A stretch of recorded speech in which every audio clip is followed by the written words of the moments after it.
नमस्कार, बहुत बहुत स्वागत है आपका। आप देख रहे हैं न्यूज़ 18 का डिजिटल प्लेटफॉर्म। मैं हूं आपके साथ ऋतु ज्ञानवानी। देश के लाखों केंद्रीय कर्मचारियों और पेंशन भोगियों के लिए एक बहुत बड़ी खबर है। पिछले काफ़ी समय से सोशल मीडिया और कर्मचारी यूनियनों के बीच एक ही चर्चा सबसे तेज थी कि अब 50% महंगाई भत्ता होने के बाद इसे बेसिक सैलरी यानी कि मूल वेतन में मर्ज कर दिया जाएगा। क्या 8वें वेतन आयोग के आने से पहले ही आपका सैलरी स्ट्रक्चर पूरी तरह बदलने वाला है? इस पर अब देश के वित्त मंत्रालय का एक बेहद ही महत्वपूर्ण और अंतिम फैसला सामने आ चुका है। सरकार ने साफ शब्दों में स्पष्ट कर दिया है क्या वो महंगाई भत्ते को बेसिक पे में मिलाने जा रही है या नहीं। आज के इस वीडियो में हम इस पर पूरे गणित को समझेंगे, सरकार के तर्क को जानेंगे और ये भी देखेंगे कि इस फैसले का आपके बैंक अकाउंट में आने वाली सैलरी पर क्या सीधा असर होने वाला है। तो लगातार हमारे साथ बने रहिएगा। देखिए, जो है जानकारी ये है, इस पूरे मामले की गहराई को समझने के लिए हमें थोड़ा पीछे जाना होगा। जब भी देश में महंगाई बढ़ती है तो सरकार अपने कर्मचारियों के रहन सहन के स्तर को बनाए रखने के लिए महंगाई भत्ता यानी कि डियरनेस अलाउंस देती है। साल 2024 और उसके बाद के समय में ये डीए बढ़ते बढ़ते 50% के आंकड़े को छू गया। अब नियम और पुराने वेतन आयोगों के इतिहास को देखें तो जब भी महंगाई भत्ता 50% तक पहुंचता था तो उसे मूल वेतन यानी बेसिक पे में जोड़ दिया जाता था। इसे ही तकनीकी भाषा में डीए मर्जर या डीए का विलय कहा जाता है। कर्मचारी संगठनों और यूनियनों का तर्क था कि चूंकि महंगाई रिकॉर्ड स्तर पर है, इसीलिए 50% होते ही इसे तुरंत जो है बेसिक सैलरी का हिस्सा बना देना चाहिए। इससे कर्मचारियों का प्रोविडेंट फंड, ग्रेच्युटी और बाकी भत्ते अपने आप बढ़ जाते हैं। और इसी मांग को लेकर कई हफ्तों से वित्त मंत्रालय को ज्ञापन सौंपे जा रहे थे, लेकिन अब इस पूरी बहस पर पूरी तरह से विराम लग चुका है।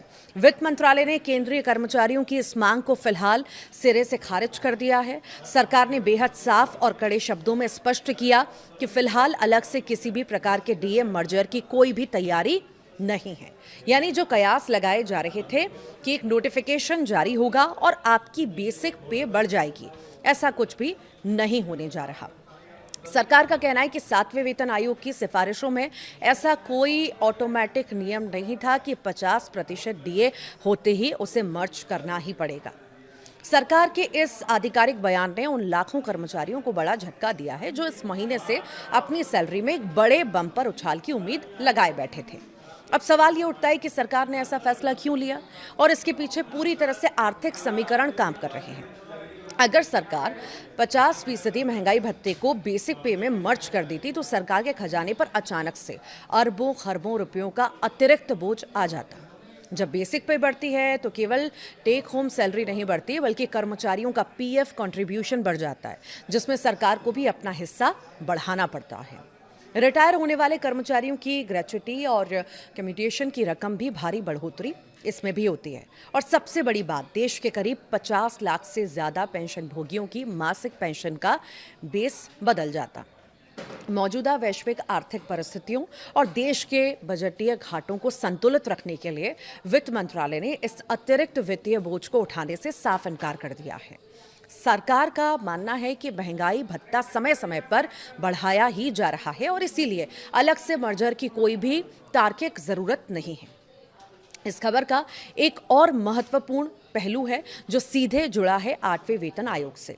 आमतौर पर हर 10 साल में एक नया वेतन आयोग आता है। 7वां वेतन आयोग 2016 में लागू हुआ था और नियमों के मुताबिक 8वें वेतन आयोग को लेकर चर्चाएं अब बेहद तेज हैं। कर्मचारी संगठनों का मानना था कि अगर डीए का मर्जर अब हो जाता तो 8वें वेतन आयोग के गठन के समय कर्मचारियों की फिटमेंट फैक्टर की गणना एक ऊंचे बेस से होती। लेकिन अब जब सरकार ने कह दिया कि कोई अलग से मर्जर नहीं होगा तो इसका सीधा मतलब है कि अब सैलरी स्ट्रक्चर में जो भी बड़ा बदलाव होगा वो सीधे 8वें वेतन आयोग के जरिए ही होगा। सरकार अब बीच में कोई शॉर्टकट या तदर्थ फैसला जो है लेने के मूड में बिल्कुल भी नजर नहीं आ रही। यानी कर्मचारियों को अब अपनी बेसिक सैलरी को रिवाइज करवाने के लिए नए वेतन आयोग की सिफारिशों का ही इंतजार करना होगा। तो इस फैसले के बाद अब एक आम केंद्रीय कर्मचारी की जेब पर क्या असर पड़ेगा। तो देखिए, इसे आसान भाषा में समझ लीजिए। आपकी सैलरी जैसे ही आ रही थी वैसे ही आती रहेगी। आपका महंगाई भत्ता 50% या उससे ऊपर जो भी तय हुआ है वो आपकी मौजूदा बेसिक पे पर ही कैलकुलेट होकर आएगा। हाँ, एक राहत की बात जरूर है कि 7वें वेतन आयोग के नियमानुसार जब डीए 50% पहुंचता है तो कुछ अन्य भत्ते जैसे कि हाउस रेंट अलाउंस हो गया और चिल्ड्रन एजुकेशन अलाउंस हो गया, ट्रैवल अलाउंस हो गया, इसमें जो है बढ़ोतरी अपने आप लागू हो जाती है। वो लाभ कर्मचारियों को मिलते रहेंगे, लेकिन जो एक बड़ी छलांग बेसिक पे में मिलने वाली थी वो फिलहाल होल्ड पर चली गई है। आपकी टेक होम सैलरी में कोई कटौती नहीं होगी, लेकिन जो एक्स्ट्रा हेल्थ क्रिएशन या पीएफ में बड़ा इजाफा होने की उम्मीद थी उसके लिए अभी इंतजार लंबा हो गया है। संक्षिप्त में कहें तो वित्त मंत्रालय ने साफ कर दिया कि वो देश की वित्तीय स्थिति को ध्यान में रखकर कदम उठा रहा है और किसी भी लोक लुभावन दबाव में आकर डीए मर्जर का फैसला नहीं लिया जाएगा।